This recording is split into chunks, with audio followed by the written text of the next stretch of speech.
Hello, everybody. Welcome back. Welcome back to the far, far away but closer than ever virtual tour. We're excited to be here. We have traveled across the country. We have traveled across the world. And now we are up in the Pacific Northwest. Hello, in everybody. Portland, Oregon. We are happy to be here. And it's something that always kind of cheers me up, because we haven't been around since August, which hasn't been that long ago, but it sounds like it when you say last month.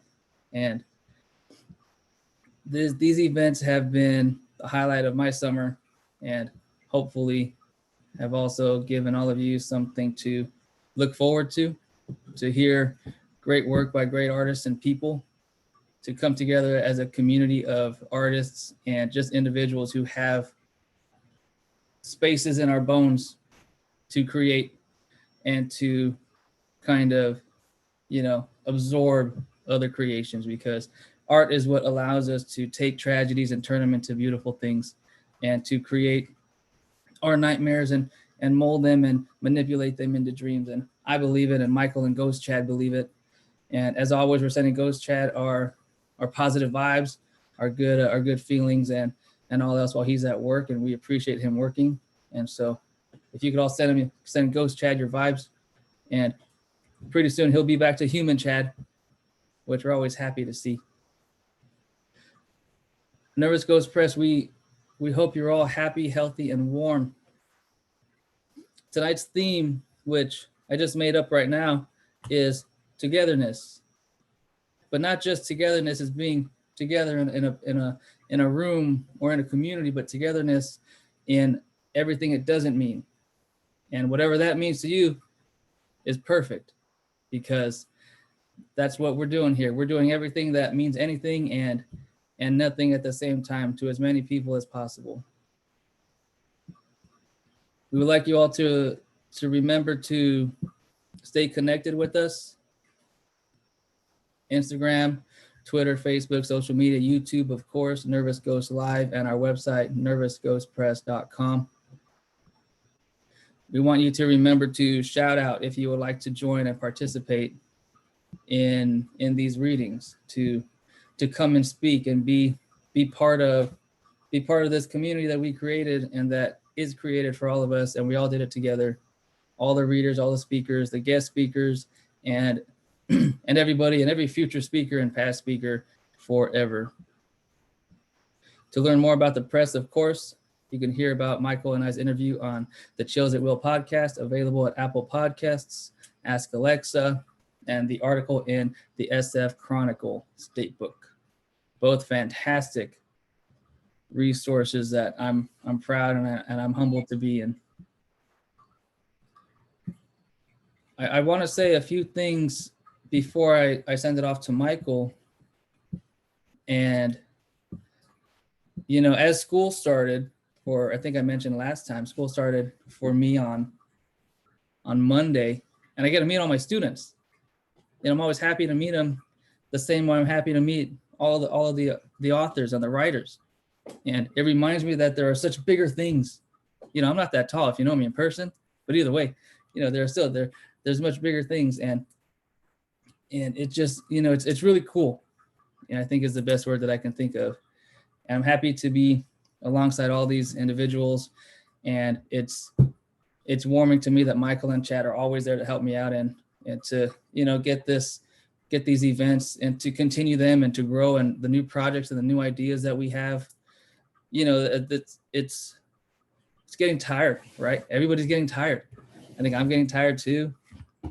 And sometimes when I'm sleepy and you can't really fall asleep, they tell you to read, and I don't know what it does. Maybe fogs up our brains and makes our minds wander into a world where maybe we have a nice bed, or your back doesn't hurt, or you're not spinning because you drink too many, sodas, if I could say sodas.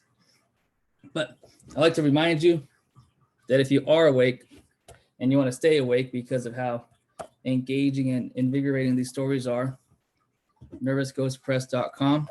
If you're up late at night and you have thoughts of wonder, thoughts of anything else, anger, heavy thoughts, light thoughts.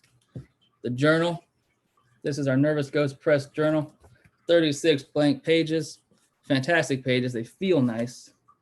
I think that's the biggest compliment so far. Not the cool design, but that it feels nice. And I'm cool with that too.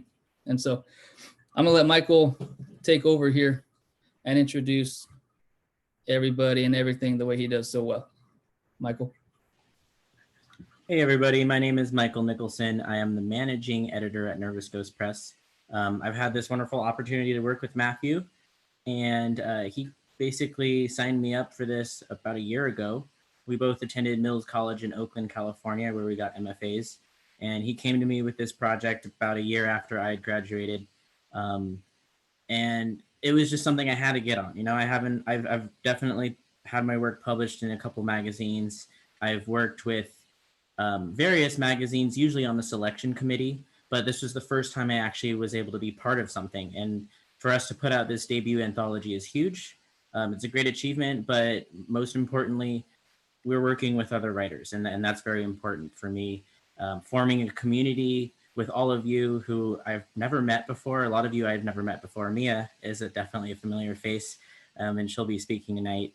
But it's been a pleasure throughout this whole thing. I know we're winding down on our virtual tour, but we do have a couple of surprise dates that we'll hopefully have lined up, maybe something for Halloween around that time, some spooky sessions. But yeah, we have a great lineup tonight. We do have our venue rep tonight, which I'll let her speak in just a second. But it should be a good night. And of course, we are live here from Oregon, our virtual stop. I, however, am in Oregon. I'm in Portland, Oregon. And it's the same time as the West Coast. It's 7:38 p.m. And for those of you watching around the world, thanks for being here. So our venue rep tonight is from Rose City Book Pub in Portland. Her name is Elise. And Elise, I'm going to go ahead and unmute you, and you can go ahead and say something about yourself and the pub that you run. Hey, thanks so much. I came a few minutes late because my bar is also my bookstore is also a bar, and right at 7:29, a bunch of people came up and ordered drinks. And as with most small businesses right now, I'm almost entirely owner operated right now, you know, it's because there's no money for anything. But I've got a guy working in the bar right now, but he's not old enough to pour drinks. So and then tonight has been such a fun night because we started a series because people are finally venturing out a little bit, and so we've got some live music out on the patio. We're hoping to do that on Friday nights for a while, and they're kind of bluesy tonight.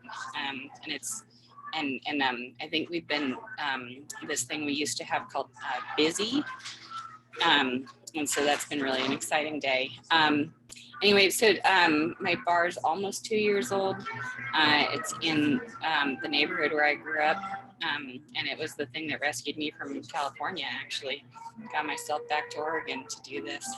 And I do hope if anyone is able to come to Portland, I hope you would come by because it's a sweet little place and really community centered, and I'm hoping to start doing readings again one day, and then these have been the virtual readings have been a nice bridge to keep the arts going, and so and I don't. Does anyone have any questions about my joint?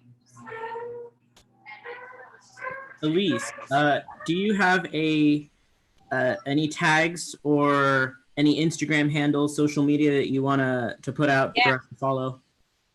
Yeah, so on Facebook, it's just Rose City Book Pub. On Instagram, it's Rose City Book Pub with underscores between the words. And then the hashtag people use for us a lot is Book Pub PDX. Perfect. Thank you for being here, Elise. Whether or not you're staying here the whole time, it looks like you're busy. You have business to run, but thanks for stopping by and chatting with us. So Rose City Book Pub is a great establishment. I've actually been there. I was there yesterday. I took some pictures, and it's a fine place to grab a beer, to read a book, to work on your own writing. They have a nice patio area. Definitely stop by if you're in Oregon, if you're in the Portland area. And yeah, otherwise just follow them, see what they have going on. Thank you. Yeah, and I'll say too that the nature of our place was already pretty well set up for social distancing because all of our tables were pretty far apart, and there's lots of little cubbies, and it's a big open room with tall ceilings, and the whole front wall opens up, and so it's well ventilated, and it's for going out. It's not so much being stuck in. Yeah, perfect. Sounds like you're doing it right. Yeah, thank you so much. Thanks for inviting me to be part of this. You're welcome. Thank you, Elise. It's really great to have you here and to show the support, and that we all can kind of navigate everything together in a positive way. And that's what means the most to me is that we're here, and as soon as I turn this off, I'm gonna go do my own thing. But while I'm here, I get to be a part of all of your lives, and that makes my life a little bit better. And I'm cool with that.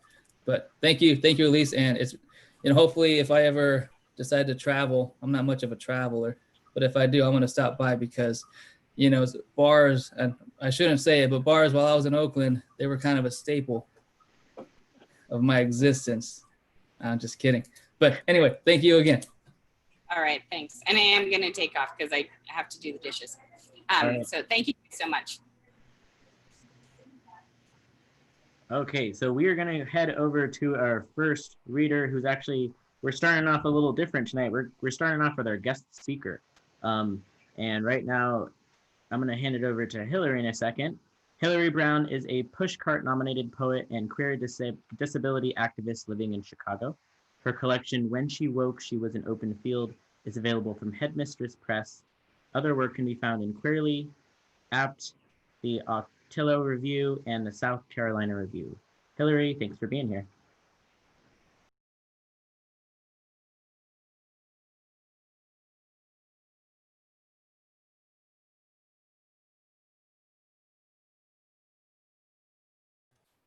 I just realized I was muted.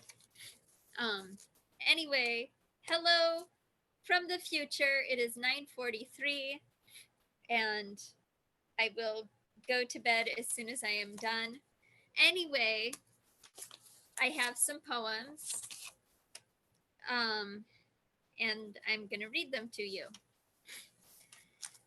The first one is called The Slow Deaths We Refuse to Call Murder.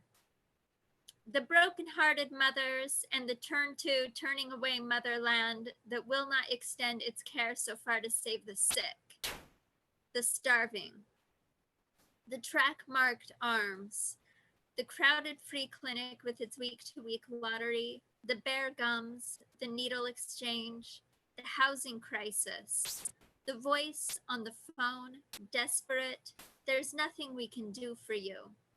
The tent city under the overpass, the vote that won't expand Medicaid, closed homeless shelters, free Greyhound tickets out of town, not in my backyard, the body in the drainage pipe by the Jordan River, a night in jail, warm and fed, chain smoking to suppress appetite, taxation is theft.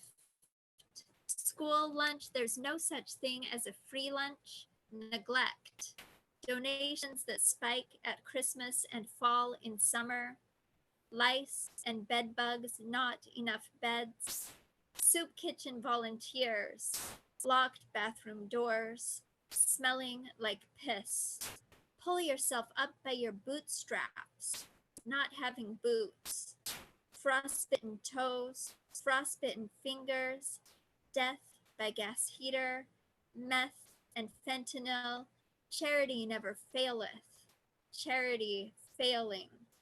The blame we have aimed at our victims again and again.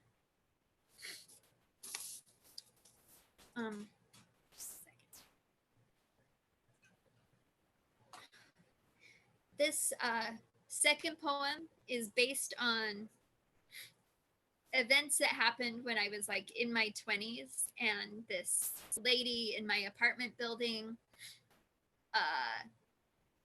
she had a psychotic break and got arrested, and she was like tiny. She's smaller than me, and I'm like 5 feet tall. But like 7 cops came and arrested this tiny little lady.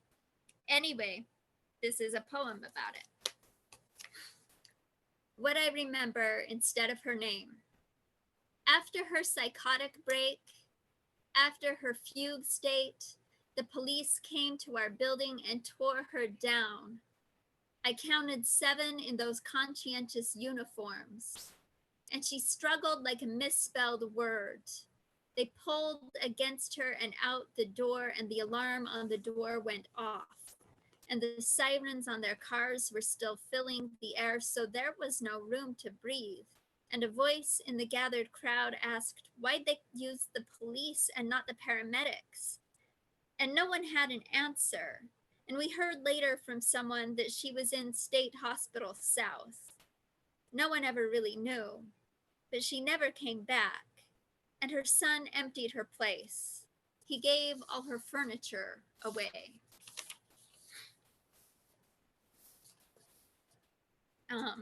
I'll just read this one more.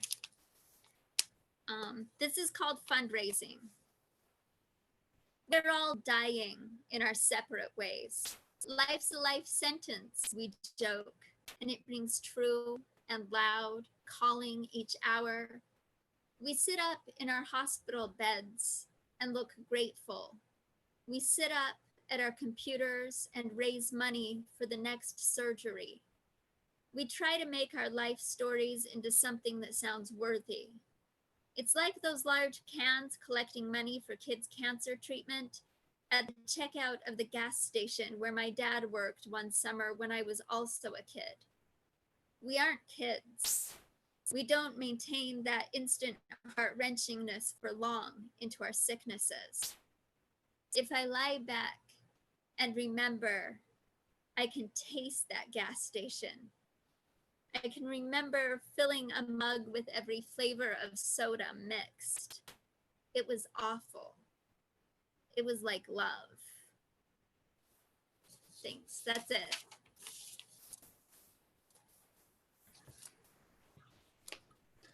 Fantastic.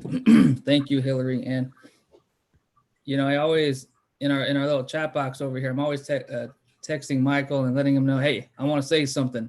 And whenever I think of something, and when I first met Hillary a few years ago, the first thing I learned about her was goats. And that I'm just going to leave it at that.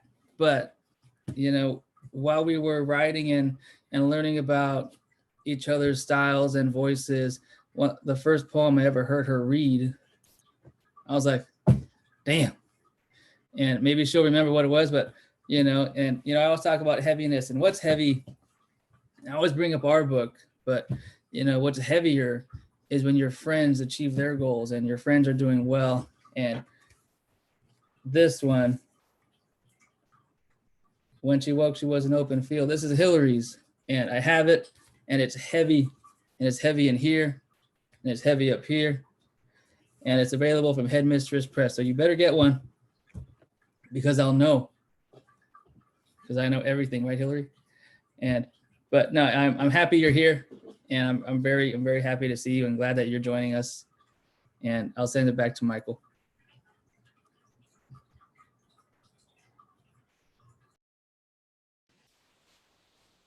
Thank you very much, Hillary. I'm curious about those goats. I am. Okay, our next reader is Charlene Moscow. I hope I pronounced that right.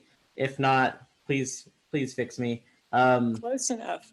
All right, Charlene is a teaching artist with the Alzheimer's Poetry Project in Las Vegas, Nevada. Prior to moving to Las Vegas, she taught in public schools on the border of Mexico in Brownsville, Texas.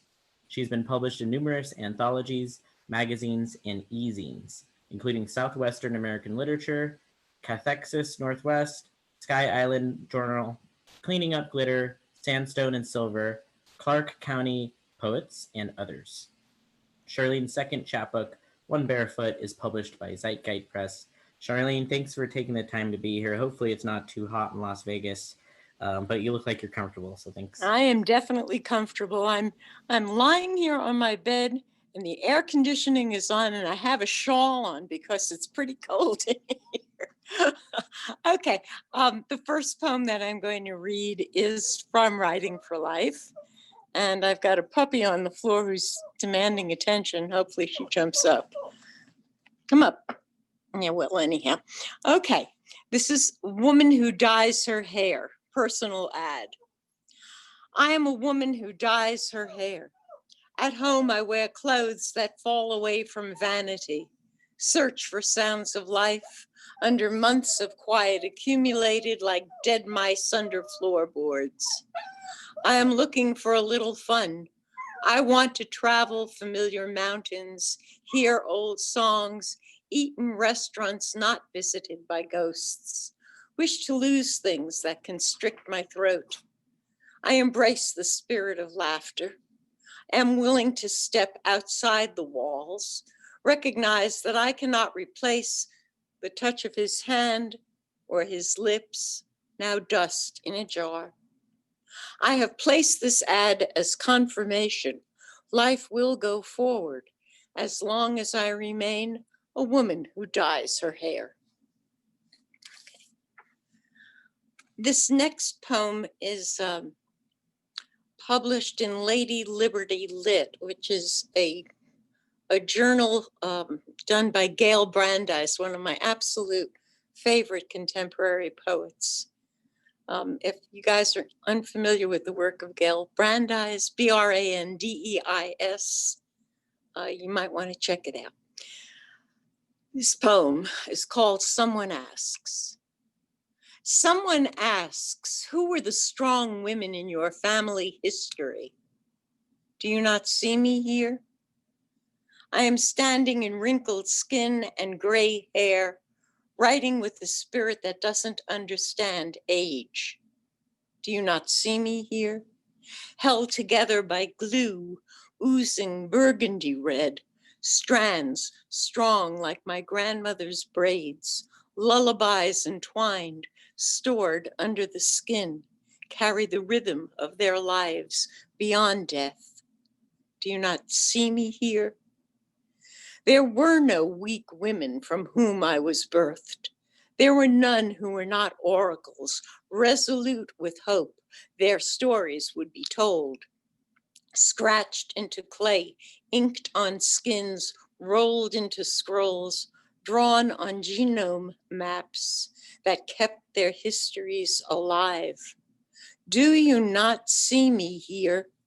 I am typing them on paper. I am painting them in words, fierce, protective, generous. They are dressed in strong shrouds, colorful as the generations they bore. This next one, I actually got the book today, is in 9 Cloud Journal. It's called Solid Things. I am suspicious of angels. I am at home with solid things: computer, scrambled eggs, lamp, book, old photographs, a cup of coffee to my right. There will be no floating visions from a world that knows my transgressions. No blessing or curse from some ethereal sprite.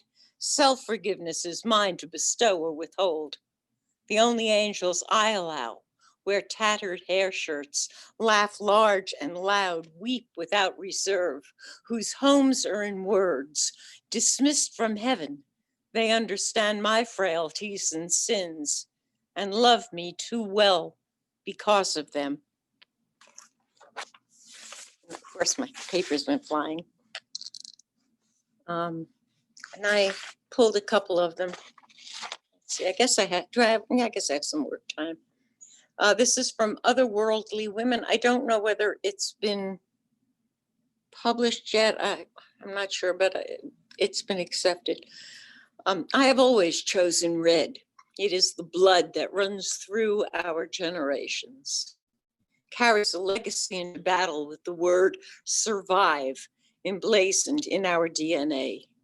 It is our strength before the scythes and torches, before the rapes and knives, before the drunken spit and the calloused hands that beat and bruised. It is the magenta under the skin, the deep red of fresh wounds, the rust red of healing scabs. It is the story songs of nomad women in their red tents, steeped in the blood of desert births and the cycles of the moon. It is the wail and dive bars of an alto sax that sings tales of betrayal and love, played as blue as blood without air. It is the essential red, tasked to continue to grab life as a vampire would suckle at a virgin's neck and heal them both. My reds flow warm with the scent and taste of iron to make a merger with the exquisite crimsons of life. I'm going to hit you up with two more. That's okay. This is from Cleaning Up Glitter. It's called Mother Wendy.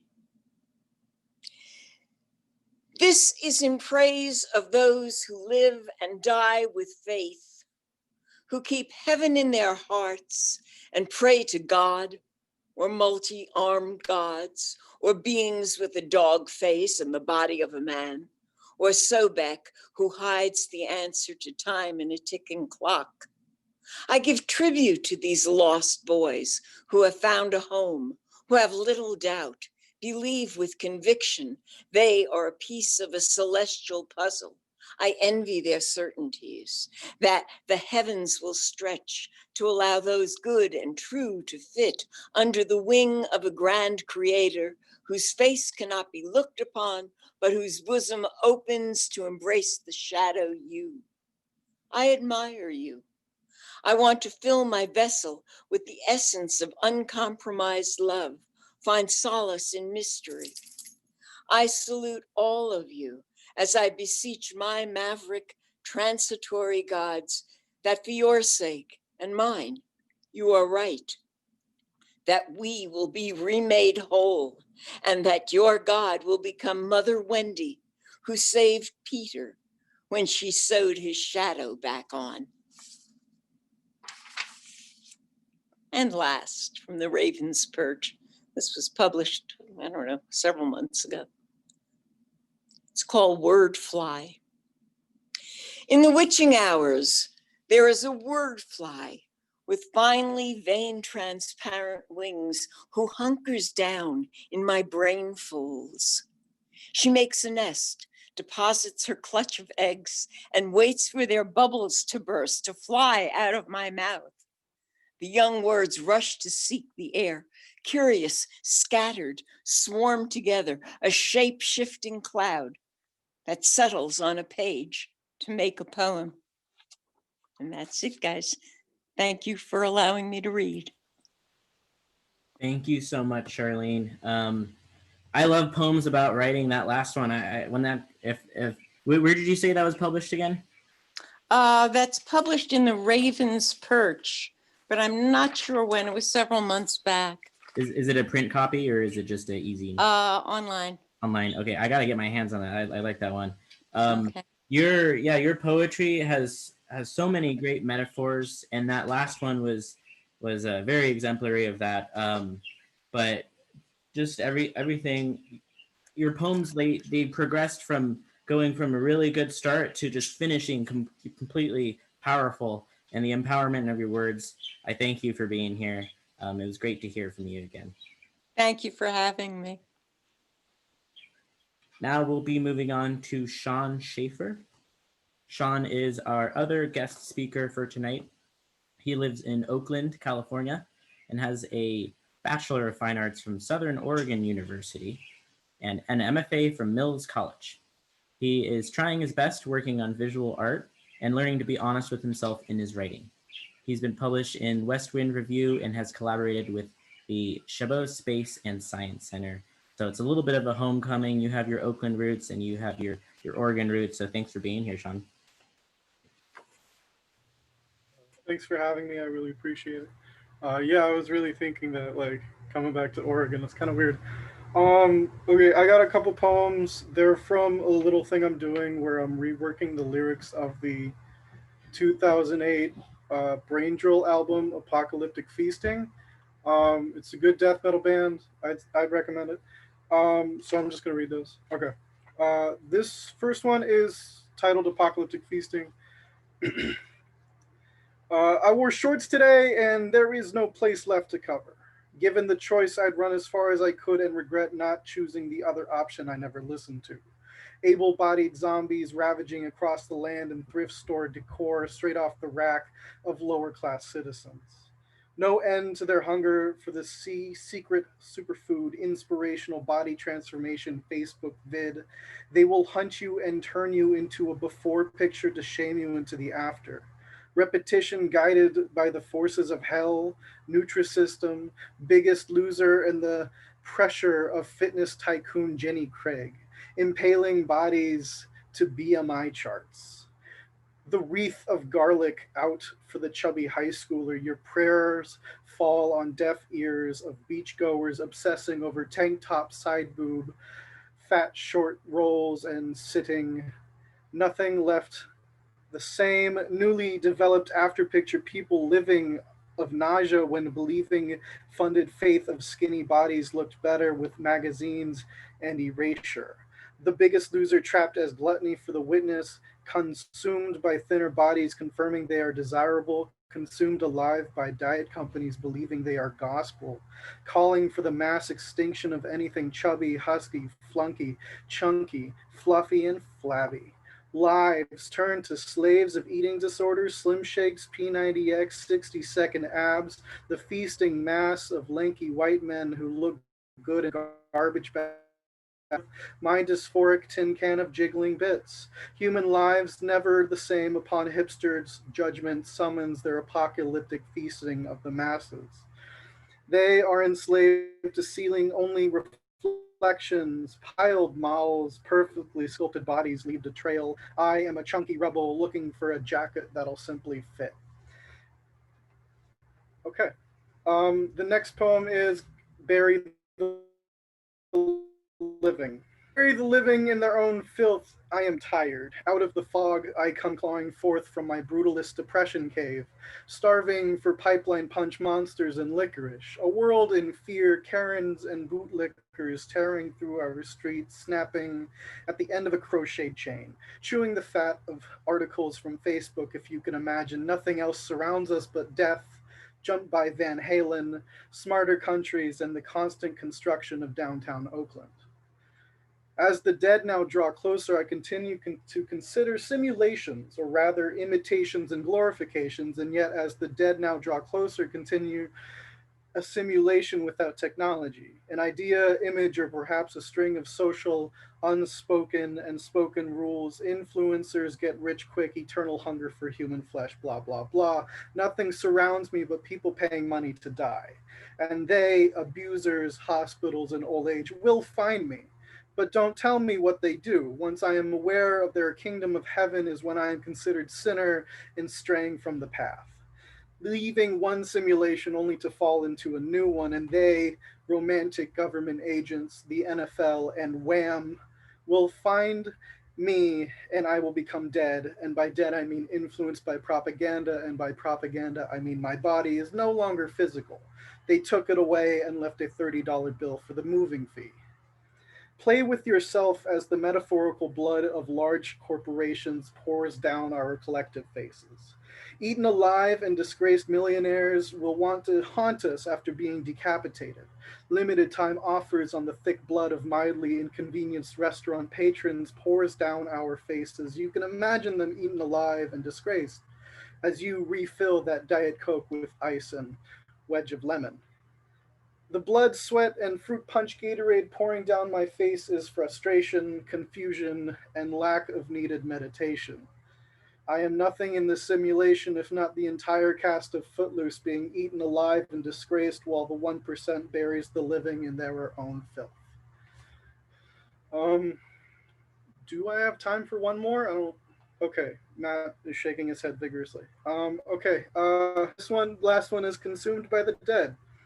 It's a carrying theme. Spreading like a plague throughout the human race, corpses are feasting and not leaving a trace, and I guess I'm just trying to get used to it.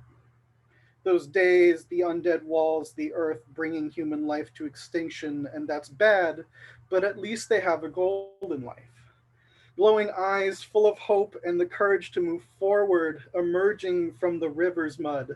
They feast on us like cattle while they bathe in our blood and achieve their dreams, while I am stuck here, freshly out of grad school and still trying to figure out what I want to do with the pressure of, succeeding in my 20s, ripping, tearing apart, and eating us all alive while they, the establishment, government, straight men, have found success in ripping, tearing, and analyzing us alive. I tried all that feasting and devouring, but it's no way to survive. This economy is defined by feasting and devouring, and there is no way to survive without feeding the corporate machine. No humans left alive, so breathe your last breath and become an empty shell amongst the others. No place now left to run, that I have graduated, so breathe in your last breath. Maggots devour my innocence, my wallet, and my anxiety. They will never become emotionally invested, though.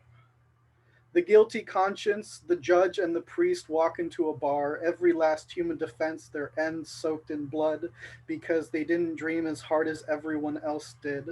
Cities erupt in the fires of fake it till you make it.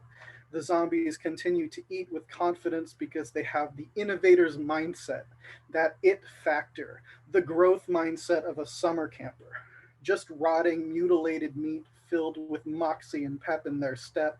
They aren't disappointments to their parents. Thank you very much, and that is it.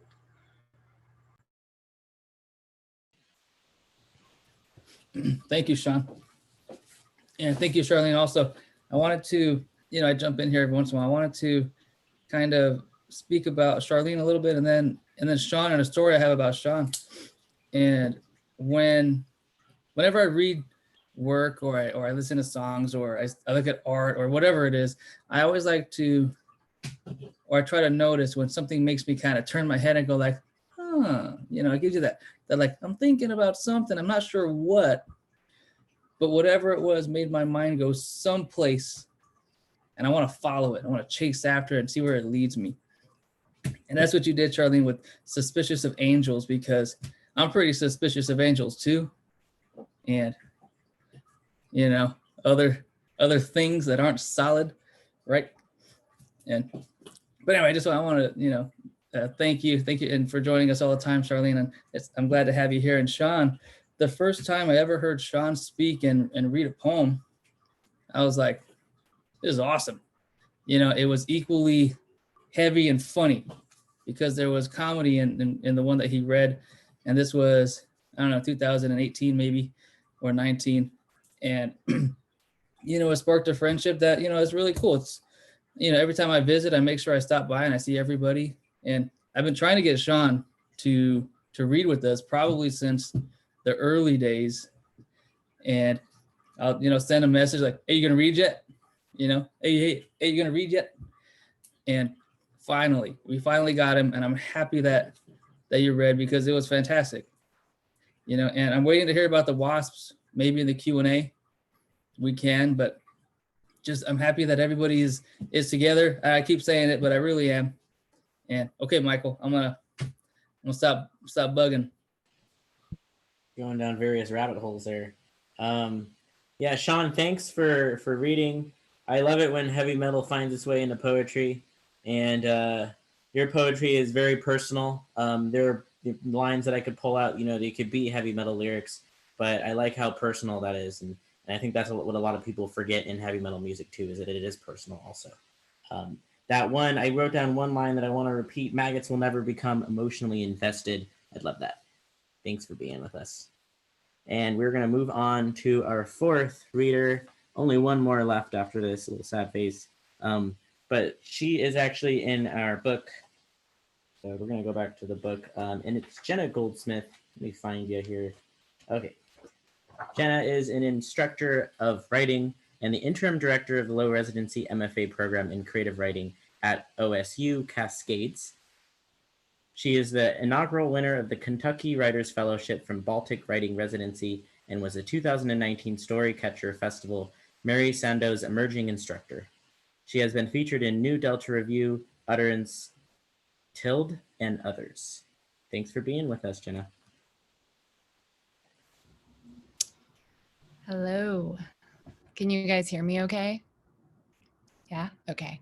I want to first thank Matthew and Michael for organizing this virtual tour and for being incredibly generous and organized. Like I can't get over how organized y'all have been with this tour. I mean, with the YouTube and the Zoom, it's unbelievable. So thanks for doing the work and doing the labor behind getting us out here. So thank you.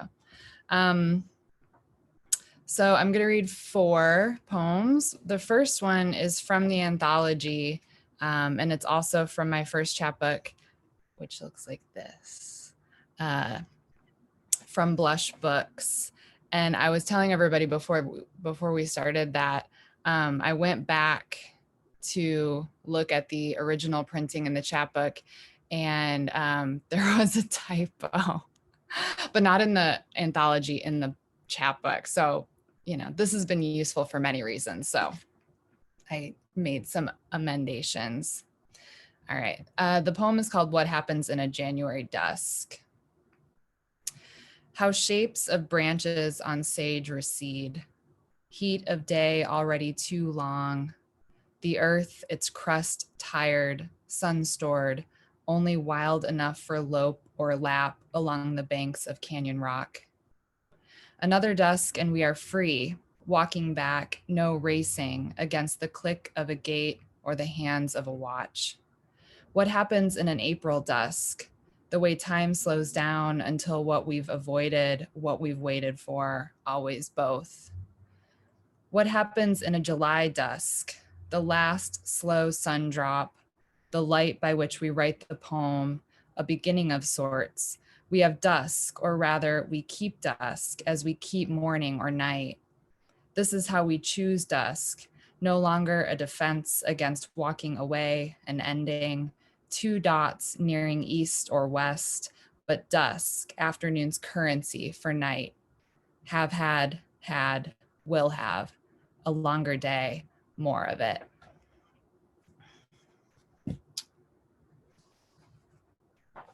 Okay, the next poem is called If You Were a Stranger and I Am Moth, and it's in a chapbook that comes out in February from a small press out of Georgetown, Kentucky called Finishing Line Press. If you were a stranger and I a moth, my whole body might fit in your mouth, your back inevitable. You'd break my knee with the air. We'd affinity the other's hair, our bodies so different, our bodies so inevitably the same. Skin on our breasts and back could being our love, but it is never just that being. We'd try love as a noun, love. We'd try love as a verb, love. We'd try love as an adverb, which in the end we aren't sure works. This alone could being our love, but it is never just that. We'd go toward because we know what that means. I'd see a million people in one day and realize that if you were on the street, a stranger, I'd stare, open the door, float the street, glass-eyed, moth's intuition, moon ever on the horizon. Okay, 2 more. This one's called Paucity, and it's from a manuscript that I started at the beginning of the pandemic, and you know how it goes. So it's in progress. And it has a short epigraph. The subject of interest to men was man. Mary Coombs, Yale Journal of Law and the Humanities.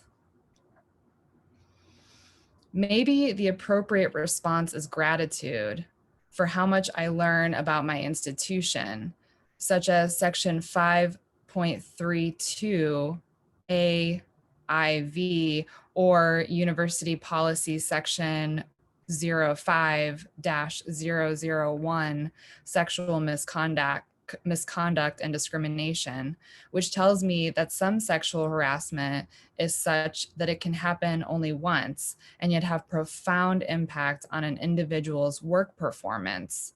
Under Section 5.3.2 AV, employee conduct towards a student may violate consensual relationships policy. 7, frequently asked questions. 7.1, none. I read sub policies over and again, wonder who's the employee and who's the student when she holds 3 jobs on campus and I 1. When I read conduct manuals and policy manuals and sexual harassment and sexual misconduct definitions and cite my sources, am I not the student, pencil and paper in hand, preparing my book report? Okay, last one. Mourning and melancholia. Humiliation is an ugly reason for a poem. Humiliation cannot be a poem, therefore humiliation. The meandering melancholia Freud describes when a death occurs and we build monuments and return over and over to recall, recapture the nostalgia of the deathing, the deadening anti-mourning. A piece of pieces left of me, this is how I practice melancholia. Humiliation byproduced by melancholia, melancholia, and mourning. If I wait out the humiliation, rather reverse it, catch a different bus, me and melancholia meet, me at the door, me and Kalia, humiliated to say, I miss you. You who is of course not you, already all humiliated, me and Kalia. Melancholia came way later. If humiliation is the poem, mourning is the I miss you. Thanks. Excellent work. The wordplay in that last one was fantastic, and how you segmented that word and made a poem with it. Powerful stuff, those last 2. The first 2 I really enjoyed also, and how you incorporated nature in there and your use of dusk and asking the question for dusk. So thanks for this. I haven't heard you read yet, so pleasure for you being here. And our last reader of the night is none other than Mia Mcneil. And she, of course, is someone that I went to Mills College with. And so it's great to see you here again, Mia. Mia is a journalist, master beekeeper, and organic farmer, writing on pollinators and other issues of sustainability. This month, she's been writing about the California fires. And she has an MFA in narrative nonfiction, writing from Mills College, where these nervous ghosts were endeared to her. Mia, thanks so much for being here.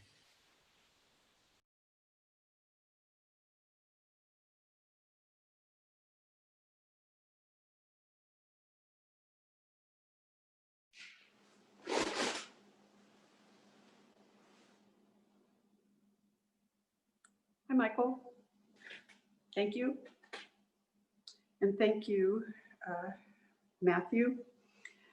This was going to be a genuine road trip where we have friends in Portland, and on the way we have friends in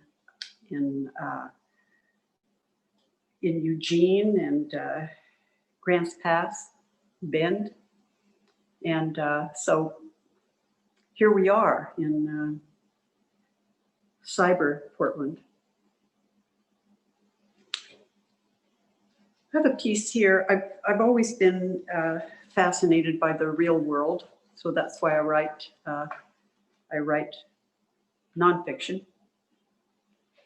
This piece is called Honeybee Sex. Bee sex is wild and abundant, and my telling about it predictably elicits snickering from the 5th graders on science visits to our farm. but even more from their teachers. It's funny if you think of bees as like humans, because the queen, read womankind, has hundreds of otherwise lazy drones, read men, lusting after her to mate, and the lucky dozen or so fall back in flagrante delicto as their genitals are ripped out and they plummet to the ground. Taken as equivalence, that story is, if not by slapping hilarious, then a comeuppance to the creepy Lotharios that most every woman has encountered in her life. I don't mean to put a damper on anthropomorphic chuckle, but sex can be entertaining, starting with our own weird plumbing arrangements, or graffiti in the London Paddington station that reads, "If someone came in here for a good honest shit, it would be a breath of fresh air." What I'm trying to say with this bee story is that humor is one option, but possible others are wonderment, even awe. Bees and humans don't have equivalent personhood. Bees are not individuals. They can't survive alone. A colony acts as a single body called a superorganism. That's also the name of the nonprofit that runs our small organic farm, and the teller at the bank cannot say superorganism without turning red. But I digress. Biologically, it means that the queen, which is an unfortunate name since she doesn't rule, the queen is simply the ovaries of the colony, and the drones are the male genitals. That's it for them. The foragers function, well, it would be like if you're watching television and could send your hand out to the kitchen to get yourself a beer. So, as we learned in school, evolutionarily, single-celled organisms buddied up and shared functions with other ones. Some, like the superorganisms, bees and ants, for example, kept specialized members working as a unit.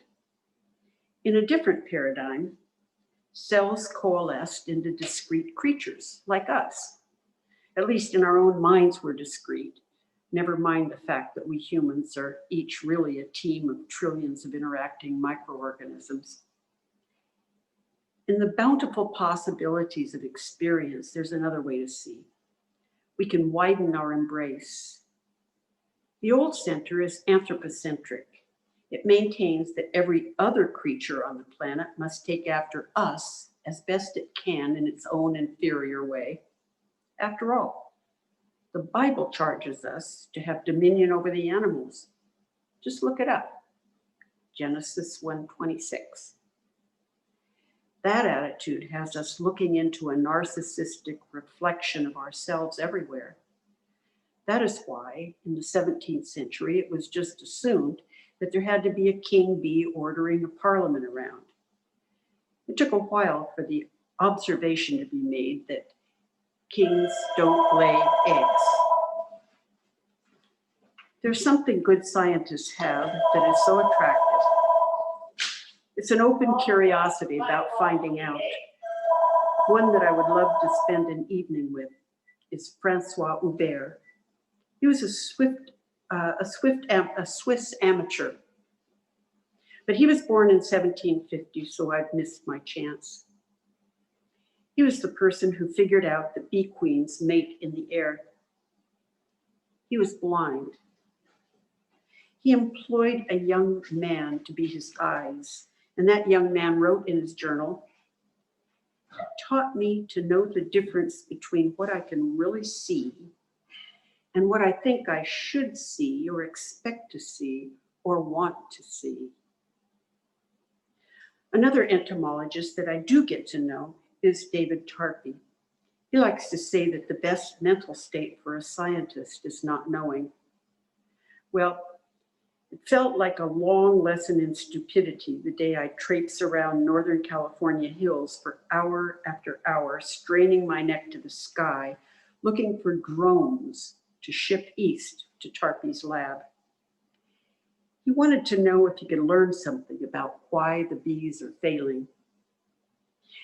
That day, there were three of us, Gary Reuter and Renata Borba, both from the University of Minnesota. We split up to cover more ground, looking for the congregation area.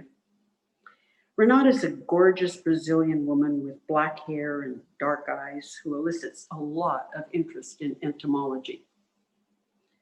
She walked off fishing the sky with a fly rod tipped with a long net. The net cone was baited with queen pheromone. Gary and I are more from central casting. He, the bearded nerd entomologist, and I, the gray-haired writer. The two of us stalked around hive boxes to watch house bees pushing reluctant drones out to fly.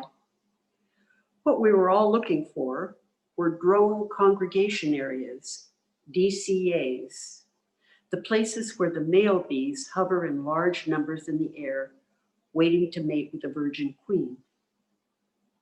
We followed drones one by one, reporting sightings back and forth with the scratchy walkie-talkie since there was no cell phone reception. What David Tarpey had figured out is that multiple mating is a valuable survival strategy for bees. A colony filled with half-sisters has a far broader range of genetic tools to respond to pathogens, pests, and temperature, for example, than a colony from a single mating, which is all but doomed. So, it's not about an orgy of bee sex. It's about survival. It took all afternoon before we heard Renata's static pulsed voice, DCA, DCA. It was about a half-mile tromp away at the edge of a small copse.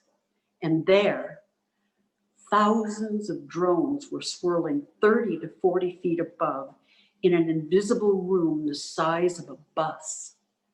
Seeing it, I sucked in air and held it as though I was stopping time to remember it forever. I walked under the DCA. There was a loud, dense, high-pitched, but it was like the sound was contained in an enormous bell jar. When I moved out from below, the volume diminished to a low, 2 steps under, it roared again, the sound of fecundity. Renata swung the fishing pole up, and like meteors, drones flashed in quick electric arcs toward the net, smelling our fake queen. When she pulled it down, Gary and I plucked the bees out with our fingers. It seems like it would be a brave thing to do, but drones have no stingers. We wiggled them live into small wild cages.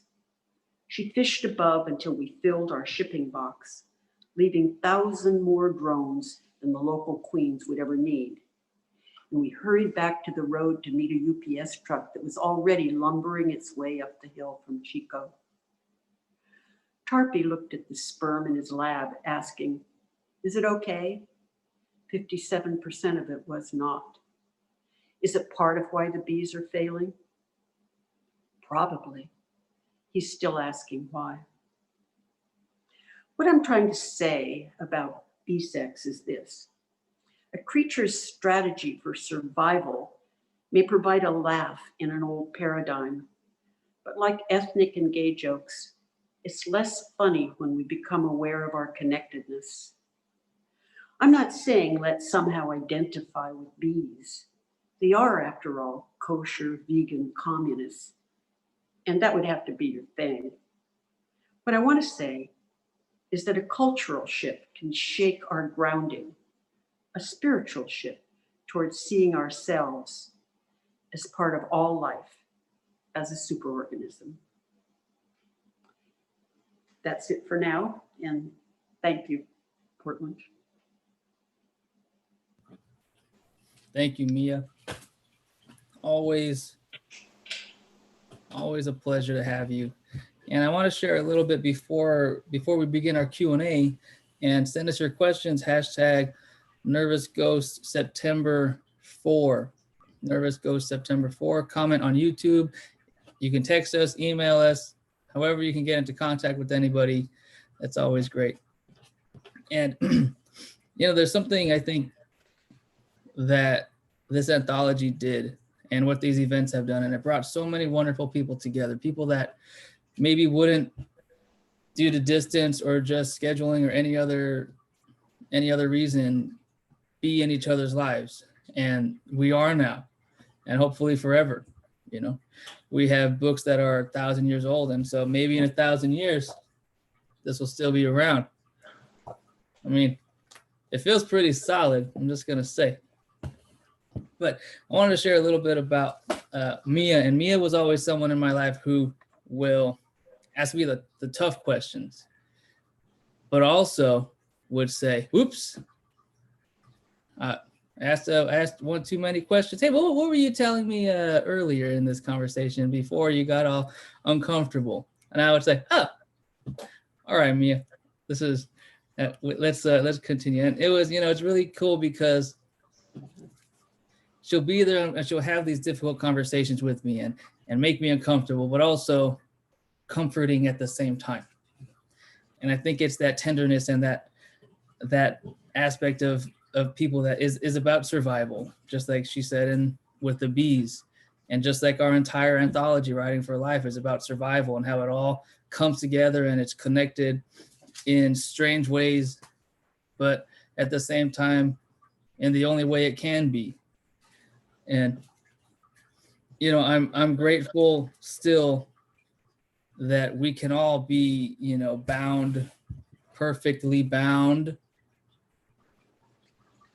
in this anthology, available at www.nervousghostpress.com for forever. And I wake up and I read it, and I'm still, just like Jenna said, I'm so terrified of finding typos in here. I probably read this thing 50,000 times. And in our conversation before we began, Jenna had mentioned typo, and my heart stopped. I said, "Please don't finish this sentence." But it's been such a process, and it's been a fantastic process. And the readings and the tours have been probably greater, and certainly greater than anything Michael and Chad and I could have imagined. And we're excited for one day we'll, this month, share our new projects and our new happenings and traveling and whatever we're doing. But it's something I'm looking forward to, definitely. And Michael is as well. So think of your questions, and we're going to start our Q&A and our discussion with our writers and our guest speakers.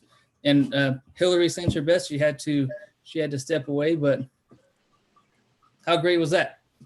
And it's right here. Oh no, it's right here. It's under my camera. Headmistress Press, Hillary Brown. When she woke, she was an open field. So if you'd like to know more about our readers, about anybody in the anthology, always email us, contact us through social media, through email, and any other means. And so I'm going to put everybody's face up now. So if you're doing something weird, don't, or you can, I suppose. But we're going to start our Q&A, and Michael's going to start us off. Yeah. We have some good comments on YouTube, first of all. It's like our own little posse. A lot of people are putting some positive feedback for you guys. Someone even put, I think they did some buzz sounds for Mia's piece. Mia, by the way, I want to say that's very informative. I didn't know about drone bees. I didn't know that they didn't have stingers, for example. And learning about all that is exceptional. I love your storyteller voice. You can say anything and you'd have my attention completely. My question for you guys, and this might actually pertain more to prose writers like myself, but I do want to get some poetry feedback, some opinions from our poets here. But it has to do with neglecting a piece or abandoning a piece, if I have to use such a negative word. When do you feel like something that you're writing, a project or a single poem, like when do you feel like you've exhausted all of your efforts for that poem? And what do you do to move forward? Or how do you transform that poem into something else so you can salvage it? Or any writing piece. It doesn't have to be a poem, for example.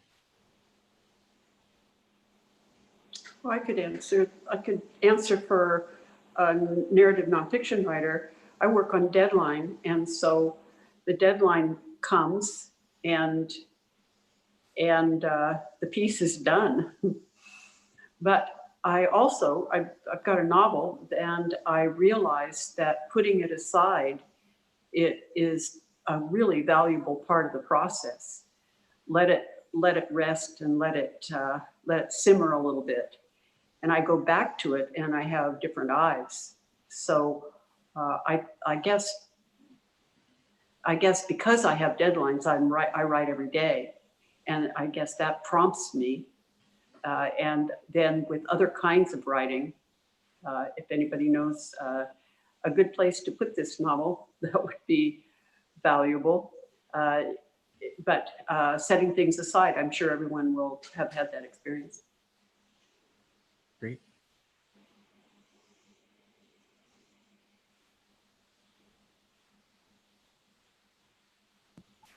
You know what's kind of funny? I think I just noticed this right now because school did start, and whenever I ask a question in class, nobody says anything. And now with Michael taking over the Q&A, I don't have to worry about, being the questioner and then looking at all your faces like talk. But I think, as far as what Mia said about setting things aside is paramount, I think, to kind of stepping away and letting our work marinate, just being born and being alive out there and on paper or in our computer somewhere as it integrates into the algorithms and the system and our paper and the fibers and the ink, and it soaks into the page and it becomes more than just whatever we thought it was going to be. It becomes something real and something tangible and a solid, thing like Charlene. It's no longer an angel. It doesn't have to be suspicious anymore. It's real now. And it's not just real in that we created it, but it's real in that now it can go off and create more things in other people's brains. And by letting it mature and I've always found the more I forget about a poem, the better. Because then I can come back to it without, whether I was sad or angry or excited, whatever emotion that really drove it is gone. And now I can read it and experience it the way that a reader would. And sometimes it sucks. And I think being able to say, oh, this sucks. Because in a year, I come back and I'm like, this is awesome.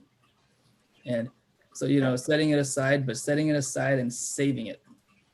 And so that's my answer, I suppose, a long-winded answer. Anyway, other people speak. I tend to write very fast. I tend to come up with ideas or find a prompt someplace and write fast, and generally finish a poem within a relatively short time, within a few days perhaps. But I do have some that I have written and say to myself, this is really crap. I mean, this is awful, but I will leave it on, or I will leave it in my computer. I'll leave it in my documents and occasionally go back to it and see whether there's anything that I can salvage from it. And there are a few that I'm leaving there, but every time I go back to it, I kind of look at them and go, ugh, really? Maybe I will, in fact, salvage them. I had a very interesting painting professor when I was 1,000 years ago in college. And the first thing that he had us do was a self-portrait in just black and white. And I think they were oil, maybe they were acrylic. And he had us do these self-portraits, and they became very precious to us. They became our first grown up in college painting, it's like, And when he finally had everybody reveal their paintings and critique, he then told us to take a mat knife and slash through the center of them, saying, if you've done it once, you can do it again, and nothing is that precious. And that was something that I've always remembered. So I keep considering looking at those poems that I've constantly looked at and said, yuck, maybe I should take my knife and just, they're not that precious. period. Anyhow, that's just a thought that I've thrown out.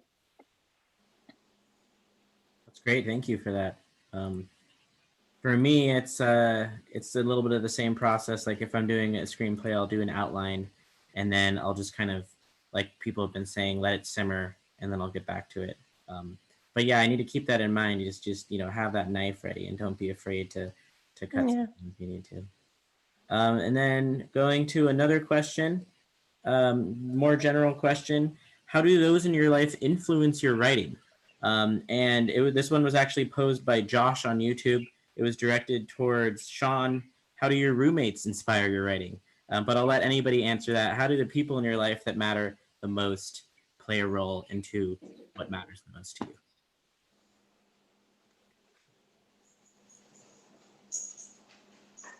I think Sean should answer this one first. Mm-hmm. They don't.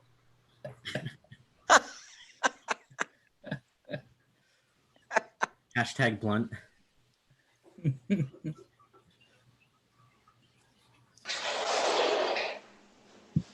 Was that question from your roommate, Sean? Just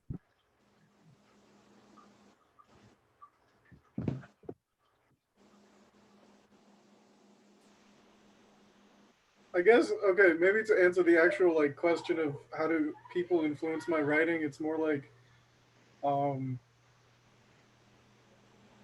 not gonna mention my roommates. I like to go on the bus and stuff. I like BART. I like liminal spaces of travel, kind of like people watching really. And so sometimes if I like sort of see outfits that I like, or hear like snippets of conversation that like, am I muted? I'm not muted. Yeah, I think I covered the question.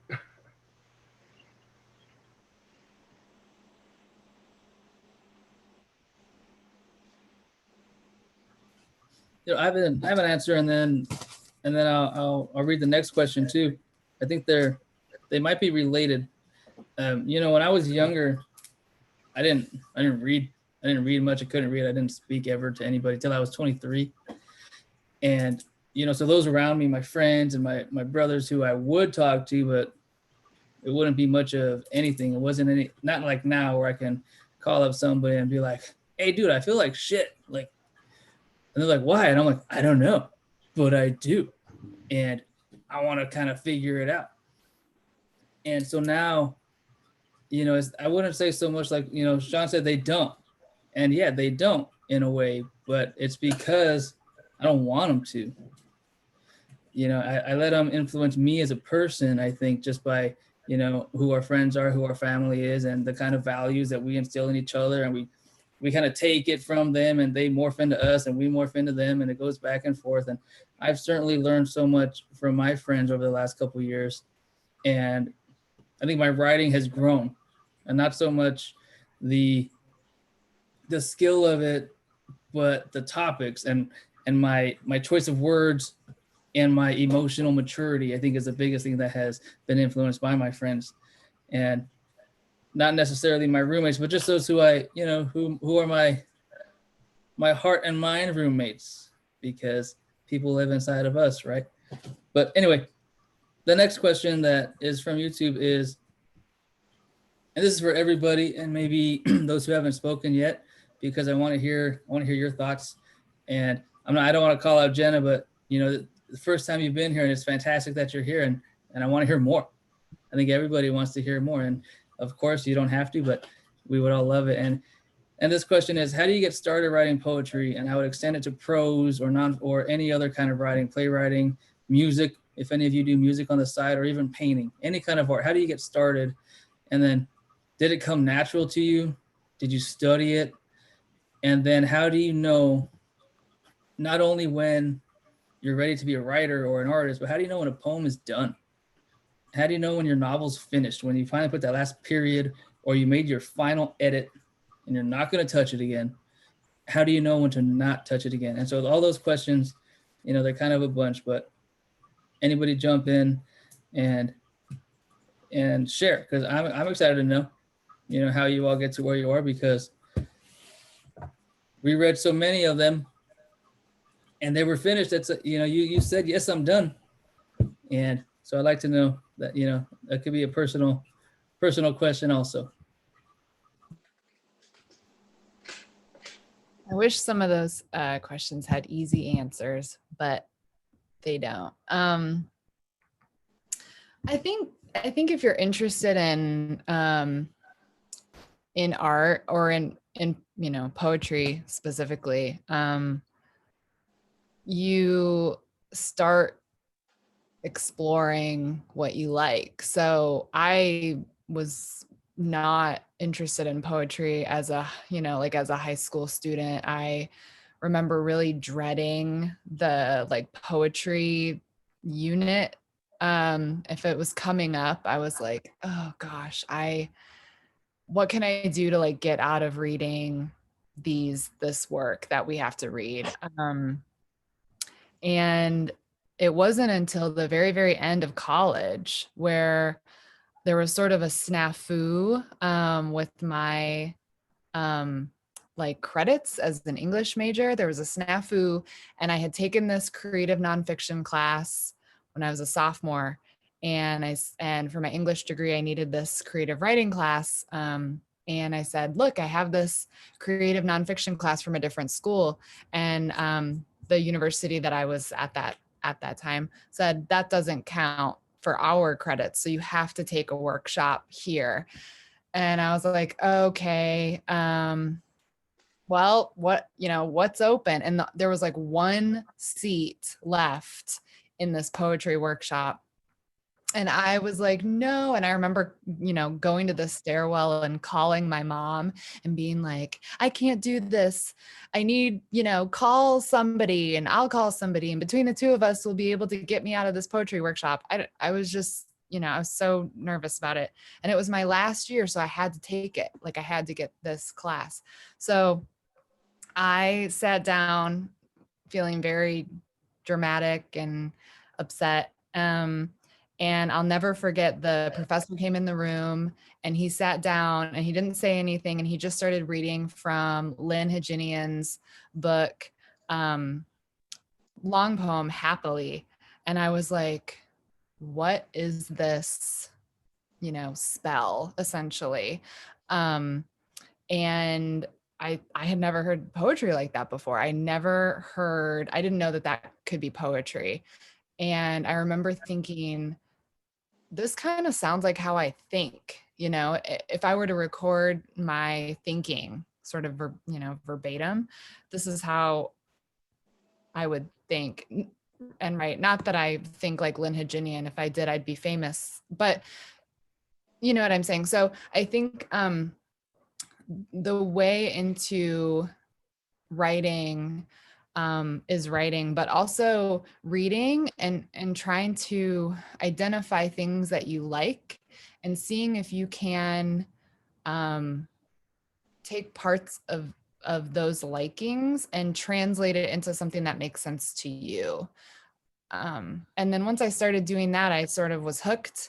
And then I knew I wanted to study poetry, and that's what I studied. It was like I went from hating poetry to that's all I wanted to do. And that's what I ended up studying in graduate school. So find poems that you like and seek out poetry that is intriguing to you and ask people to tell you what they're reading, because that will help.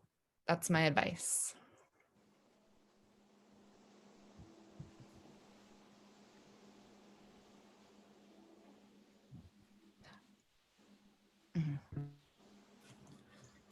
Definitely. And what I think about discussions and what makes discussions great is because there are no easy answers.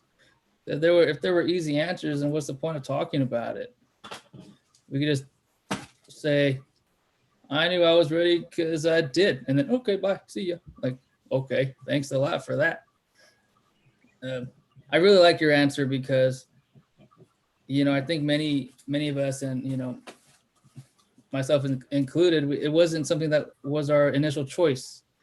And, I think a lot of times, at least when I think about my experience, because I can't speak for others, of course, is you know, I never thought of myself as a writer. I never thought of myself as a reader, especially, or a speaker. And being able to speak in front of people is, you know, it wasn't a dream of mine. It wasn't even a thing, but it's something that brings me so much fulfillment, I think. And, you know, so I still don't think I'm ever done. And I think a lot of us don't think we're ever done. I don't think there are times when we sit down and we say, is this what I'm going to do tomorrow? And, you know, is this who I really am inside?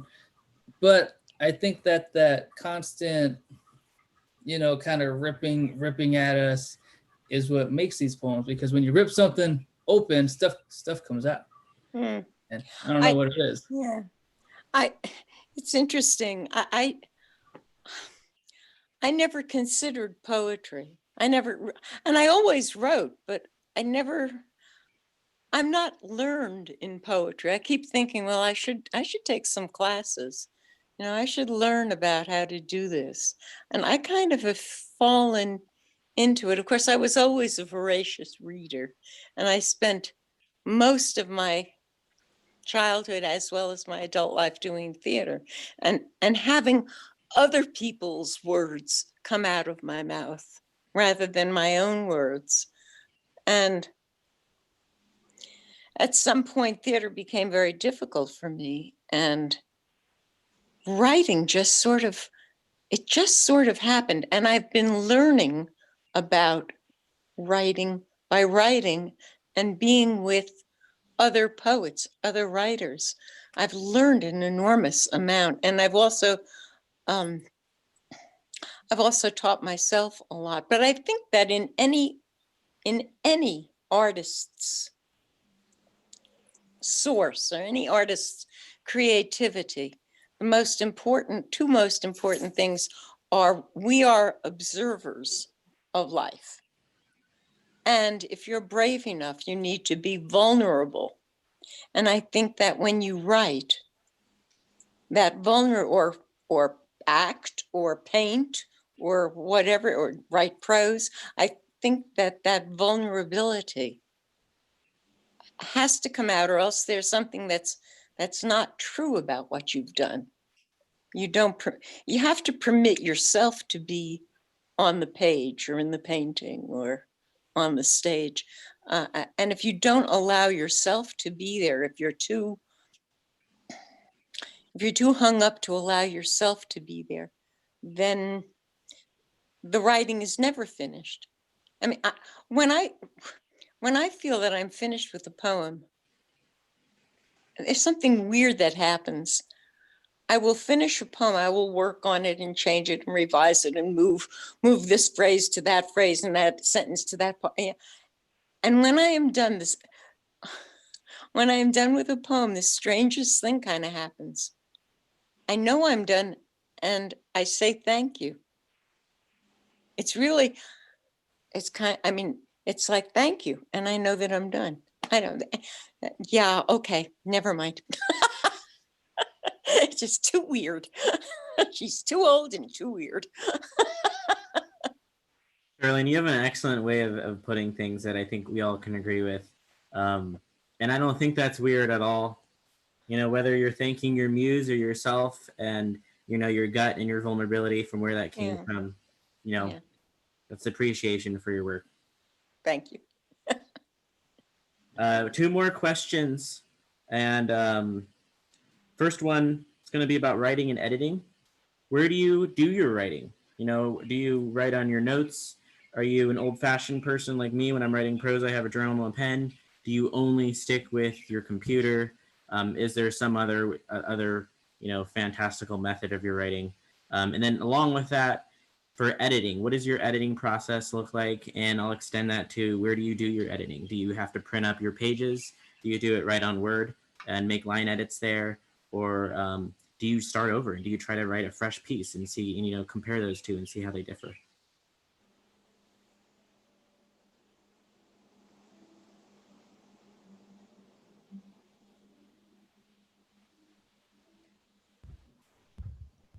I'm interested in hearing like where like physically where people write now in the pandemic. I remember I live in Bend, Oregon. And there's this like coffee shop near my house that I had a habit of going to. And it had become really, really important to my process. Like really important. And I feel like I was almost, now I know I was almost like too attached to it, but once I couldn't go there anymore, I found it really difficult to motivate myself, because, you know, I'm not like a habitual person. So I'm not the kind of writer that like wakes up and, you know, has a carved out time to write. But I am habitual in that, like, I like to have the same sort of things around me when I am writing. So, you know, like the coffee and the sound and the noise of the people at this particular coffee shop. And I was really challenged by having to not go to that space. So I wonder if anybody else has sort of, it's a related question. But I wonder if anybody else has kind of dealt with that at all. That actually leads into our final question, which was posed by the same person on YouTube. How have your writing habits changed over the past 6 months during this pandemic? So yeah, you know, where do you do your writing physically, as well as, you know, what sort of programs do you use, or, you know, journals? Because I know my habits have definitely changed. I would go out to different spaces too, and I tried to not stay at my apartment too often when I was doing my writing. But then when things closed, that's all I had to do. That's all I was left with. And, you know, even just going outside and going to the park made a difference, because it was a new space, and being in nature and seeing, you know, something other than my apartment walls was refreshing and inspiring. I have a quick answer before I let someone else speak. And where do you do your writing? Doesn't matter. But where should you do your writing?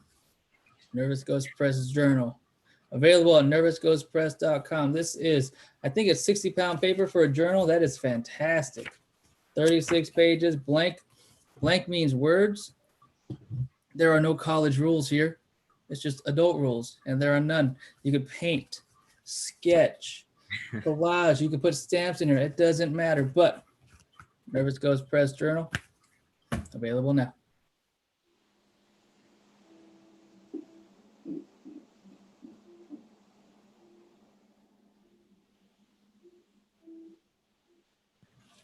But also, I do have a real answer. Anyway, for both questions, you know, where I write and what I write, I still do prefer a pen and a pencil, a pen and paper, pencil, paper, napkins. I have them all across my table here. But, you know, I was thinking about it, and there's something that can't replace writing the words with your hand, because we spent so much of our childhoods learning how to write with our hands, learning how to communicate with our hands and with a pencil and without using our words. And it became so powerful. And then all of a sudden it stopped, and it became this, or, you know, this is a little bit faster, but maybe I don't want it to be fast. Maybe I want it to be slow. Or if you've ever written with your offhand, your non-dominant hand, it makes you think backwards because you're trying to make the A, but you're going the wrong way. And that makes your whole sentence kind of shift. But I prefer pen and paper if I have it. Sometimes I don't, and I'm just, you know, I woke up or it's 3 o'clock in the morning and I have my phone maybe within arm's reach, and I'll, you know, send a text to somebody and they reply to me like, what the fuck? And I'm like, oh, sorry, I didn't know where to put it. And, you know, something like that. And then, you know, as far as my writing hasn't changed because I haven't been writing. You know, I've been busy. I've been busy doing other things. But you know what? When I stepped out for a bit, I did have a thought, and I think maybe this can relate. And I remember I think I was studying philosophy or something. And philosophy is weird, but it's also very interesting. And I think it was Aristotle or Plato or one of the great philosophers. And they said that one of the purest thing in our existence is the idea, the pure idea. And the sculptor is one step removed from the idea. And then the painter paints an image of not the idea, but the sculptor's rendition, and then the painter's depiction of the idea, a chair, a table, whatever it is. And then there's the poet. And all the poet does is write about it. The poet writes about the painting of the object, of the idea. And so the poet is the biggest faker. And I remember reading this because this is when I just got into, I'm going to be a writer. I think this is my passion and I want to write. This is going to be, I'm going to make it work. And, it's what I want to do with my life. And I remember sitting there going, hey, fuck you, Plato. What do you know? You're just words on a page. And you're insulting poets. And yet I'm reading you in a book. Who's laughing now? And so, the words on paper are so important. I think they're, we always want, even though sometimes digital media is far greater and more accessible, there's always the having it in your hands and being able to say, this is on paper. It's on something other than where it was born. And that is why this is so important. And that's why this is so important. And Hillary's and everybody's. And that's why we exist. And that's why we always have pens and no matter what, because I think when I write my words, it becomes real. The same way as if there's a thought in our brain that we don't want to say yet, and then we say it. And the act of speaking the words, it sends it into the universe. And we can't take it back. And once you can't take something back, it becomes permanent and it becomes real. And that vulnerability that Charlene spoke about and the survival that Mia spoke about, I don't know, that was just a thought I had. But anyway. And Matthew, you actually have been writing in the past 6 months. You've been releasing press statements. You've been writing all these scripts. So yeah, don't say you haven't been writing, even though you haven't been working on your own projects. As long as you're interacting with words on a page, that's good enough. And for anybody viewing, there's so much pressure that's put on yourself as a creator. Sometimes, if you have a down week or a down month, you might feel unproductive. But there's other ways to write. You don't always have to write for your own projects. It can be something as simple as an email, taking the care to think of words and use your best words and, formulate that email so it's a piece of you. It's not just some regular transcript that was pushed out. Like that's actually you speaking to somebody else. I can't forget in my undergraduate years when I would take, half an hour to write one email to a professor, and my grammar was spot on, and I had my own voice in there and my own style, and then I'd get a yeah, sure response. And I'd be like, well, you know what? At least I dedicated myself to this. I can feel good. I did my writing for the day. So don't ever forget that. It doesn't always have to be your own project, but as long as you're taking a few minutes to a half an hour out of the day to, write an email to somebody or write a nice long text to a friend that you haven't texted, that's good enough.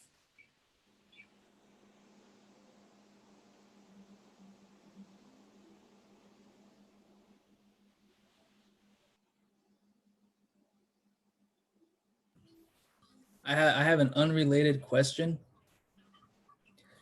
and it may not warrant an answer. However, I think it should. And it has to do with insects. I think Sean knows exactly what this question is, but you don't have to answer the question, Sean. And really, it's not even a question. It's just wasps. And that's all I got. Okay.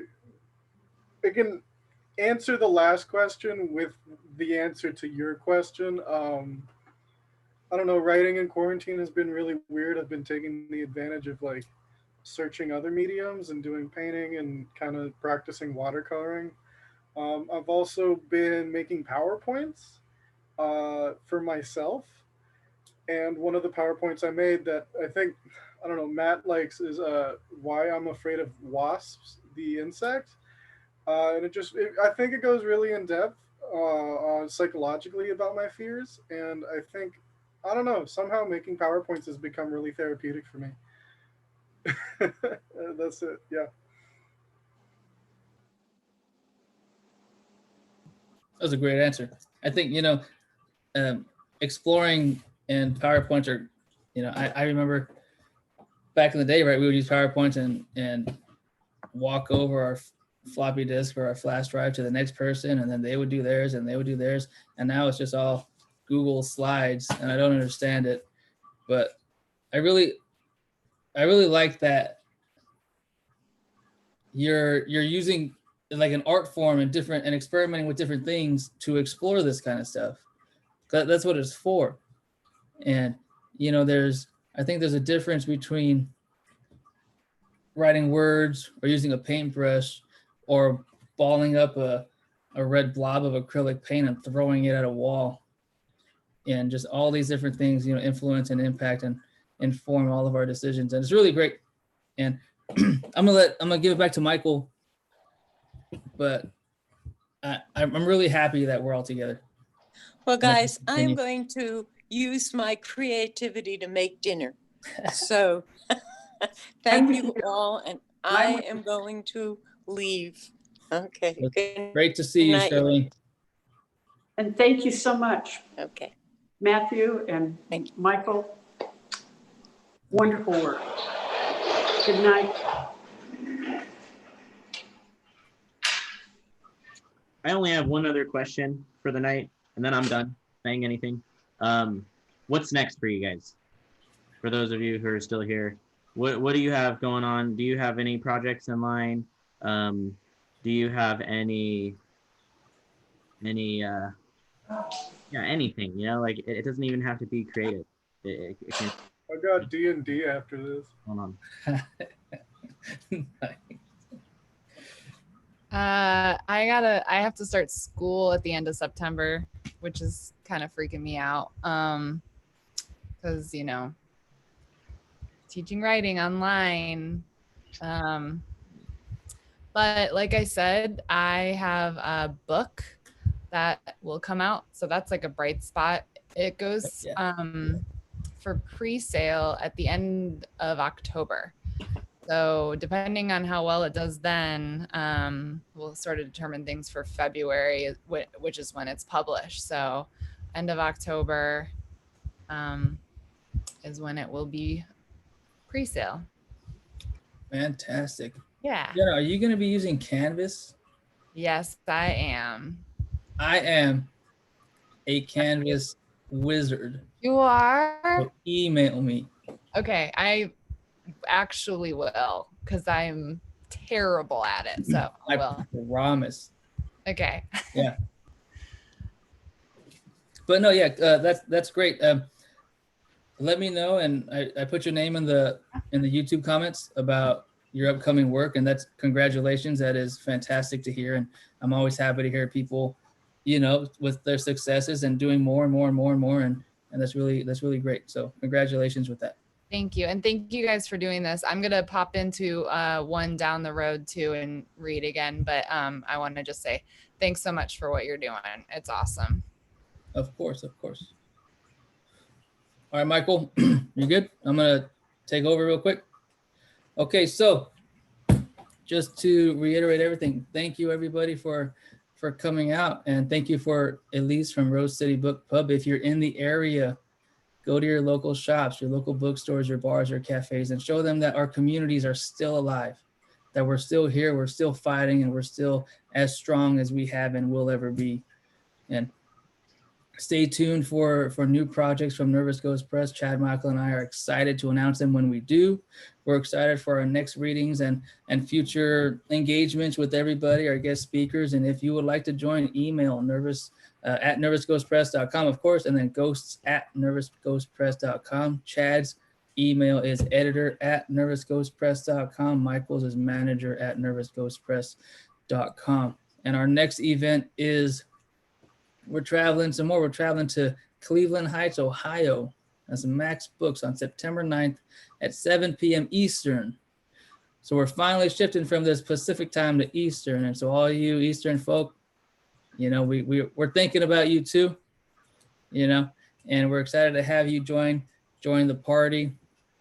Please stay tuned, stay connected with us, add us on Instagram, YouTube, Facebook, and everywhere else. We're excited to have you. All of these events and these discussions at the end, I think, are the highlight, and they really bring so much more than just reading the work on paper, because you get to hear it from the authors themselves. You get to hear it the way it was meant to be read, the way it was written to be heard. And you have it here. You have it with Hillary and everybody else that we feature here, and all of our friends, all our extended families, and all our extended communities are all one, and we're together. And so thank you very much. And thank you, YouTube. Thank you for the comments, and we look forward to it. And we'll see you on September 9th.